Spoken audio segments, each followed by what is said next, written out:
मराठा आरक्षण उपसमितीची बैठक आज पार पडली। या बैठकीला सर्व सदस्य उपस्थित होते। यावेळी मराठा आरक्षणाच्या दृष्टीने सविस्तर चर्चा झाली। मराठा आरक्षण या प्रश्नाची सोडवणूक व्हावी अशी ठाम भूमिका समिती व राज्य सरकारने घेतली आहे।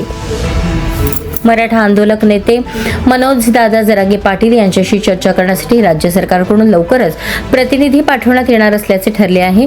तसेच आंदोलकांसाठी महापालिकेच्या माध्यमातून विविध सुविधा उपलब्ध करून देण्याचाही निर्णय घेण्यात आला आहे। मराठा आरक्षण उपसमितीची बैठक आज पार पडली। या बैठकीला सर्व सदस्य उपस्थित होते। यावेळी मराठा आरक्षणाच्या दृष्टीने सविस्तर चर्चा झाली। मराठा आरक्षण या प्रश्नाची सोडवणूक व्हावी अशी ठाम भूमिका समिती व राज्य सरकारने घेतली आहे।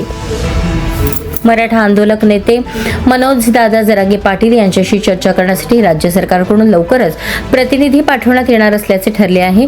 तसेच आंदोलकांसाठी महापालिकेच्या माध्यमातून विविध सुविधा उपलब्ध करून देण्याचाही निर्णय घेण्यात आला आहे।